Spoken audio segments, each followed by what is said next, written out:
కాణిపాక వరసిద్ధి వినాయక స్వామి వారి ఆలయ ధర్మకర్తల మండలి అత్యవసర సమావేశాన్ని ఏర్పాటు చేయడం జరిగింది.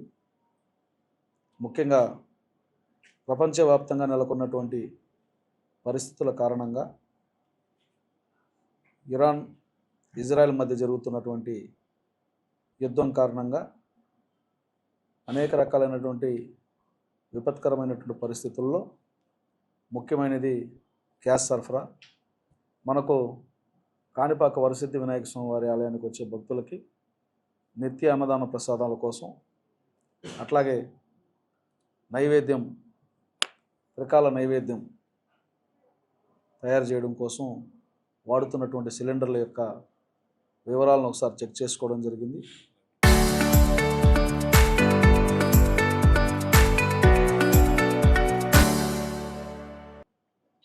లడ్డు ప్రసాదాల తయారీకి, నైవేద్యానికి, అట్లాగే వస్తున్నటువంటి భక్తులకి భోజనాలకి, అన్నదానం కోసం వాడుతున్నటువంటి సిలిండర్లన్నీ కూడా సమీక్ష చేసుకొని సంబంధిత డీలర్లని సమావేశానికి పిలిపించి గౌరవ చైర్మన్ గారు, ఈఓ గారితో కలిసి 7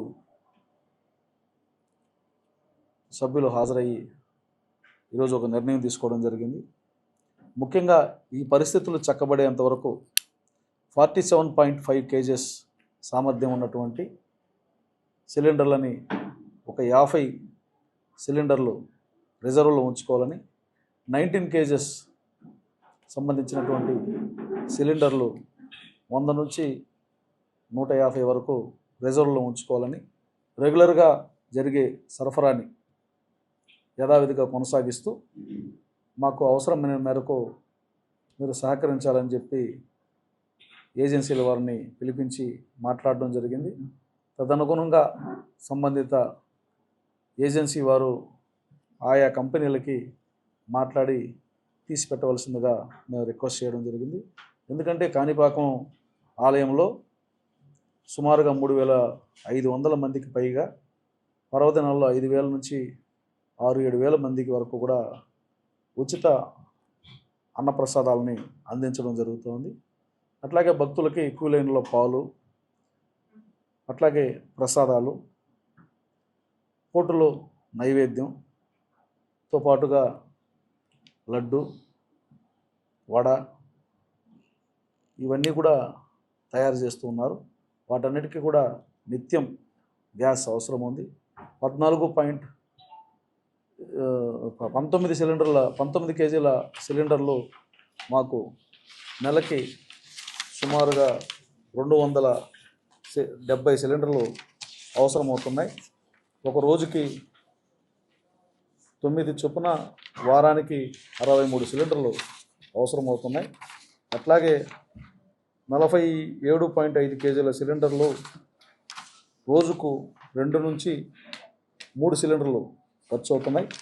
ఇవన్నీ ఇప్పుడు 1:3 రేషియోలో సప్లై జరుగుతూ ఉంది. అంటే మేము ఖాళీ అయిన వెంటనే ఒకటి రిజర్వ్ పెట్టుకొని ఖాళీ అయిన సిలిండర్ని పంపి మళ్ళీ ఫిల్ చేసుకొని మధ్యలో ఒక సిలిండర్ను అడిషనల్గా పెట్టుకొని సప్లై ఛానల్ నడుస్తూ ఉంది.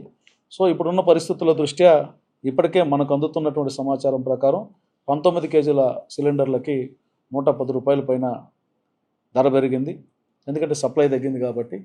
అట్లాగే 47.5 కేజీల సిలిండర్కి 300 రూపాయల పైన ధర అదనంగా పెరిగింది. సో భవిష్యత్తులో సప్లై ఇంకా తగ్గే అవకాశం ఉంది. ఒకవేళ యుద్ధ వాతావరణం తీవ్రత యొక్క పరిస్థితులు ఎలా ఉంటాయో తెలియదు.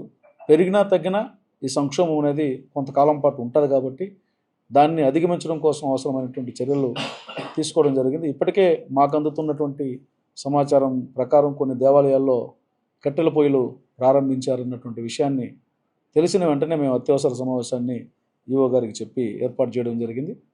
ఈ నిర్ణయాన్ని తీసుకోవడం జరిగింది. పాలక మండలి అత్యవసర సమావేశంలో బోర్డు సభ్యులందరూ కూడా గౌరవ చైర్మన్ గారి నేతృత్వంలో ఈ నిర్ణయం తీసుకోవడం జరిగింది. రిజర్వ్ సిలిండర్స్ కొన్ని ఉంచుకోవాలని ఈ విషయాన్ని ఎండోమెంట్కి తెలియజేసి, అట్లాగే జిల్లా అధికార యంత్రాంగానికి కూడా, ఎందుకంటే వారు కూడా ఈ సర్ప్లస్గా పెట్టుకోవడానికి అవసరమైనటువంటి అనుమతులు ఇవ్వాల్సి వస్తుంది. కాణిపాకంకు ఉన్నటువంటి ప్రాశస్త్యం దృష్ట్యా కాణిపాకానికి సంబంధించినటువంటి ప్రాముఖ్యత దృష్ట్యా ఇక్కడికి వస్తున్నటువంటి భక్తులకి ఏ కొరత లేకుండా చూసుకోవాల్సిన బాధ్యత ఉంది కాబట్టి దాన్ని కూడా మేము సంబంధిత అధికారులు కూడా రాయాలని చెప్పి నిర్ణయం తీసుకోవడం జరిగింది.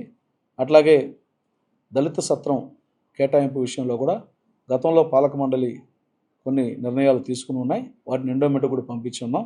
సో దానికి సంబంధించి కూడా రేపు ఈ నెలలోనే త్వరలో జరగబోతున్నటువంటి పూర్తిస్థాయి పాలక మండలిలో ఒక నిర్ణయం తీసుకొని దళిత సత్రం విషయం కూడా కేటాయింపు చేసే విషయం మీద ఒక నిర్ణయం రావాలని, దానికి సంబంధించి సూత్రప్రాయంగా గతంలో జరిగినటువంటి పరిణామాలన్నింటినీ తీసి కోర్టు కేసులన్నింటినీ కూడా సమీక్షించమని చెప్పి నిర్ణయం తీసుకోవడం జరిగింది. అట్లాగే ఈరోజు కరూర్ వైశ్య బ్యాంక్ వారు 8 కియోస్కులని దేవస్థానానికి అందజేయడం జరిగింది. దాని ద్వారా ఎక్కడికక్కడ డిజిటలైజేషన్ ద్వారా డిజిటల్ పద్ధతిలో పేమెంట్ చేయాలన్నా, లేకపోతే డిజిటల్ పద్ధతిలో డొనేషన్ చేయాలన్నా, లేదంటే డిజిటల్ పద్ధతిలో సేవా టికెట్లను పొందాలన్నా, దర్శనం టికెట్లు పొందాలన్నా ఎవరి మీద ఆధారపడకుండా నేరుగా ఆ కియోస్క్ మిషన్ దగ్గరికి వచ్చి అక్కడే వారు దర్శనం టికెట్ మొదలుకొని దాతల వరకు ఏ రకమైనటువంటి సేవా కార్యక్రమాల్లో పాల్గొనాలన్నా కూడా వారికి వెసులుబాటు కల్పించే విధంగా 8 కియోస్కులను ఏర్పాటు చేస్తున్నాం. వాటిని కూడా ఈరోజు ప్రారంభించడం జరుగుతుంది.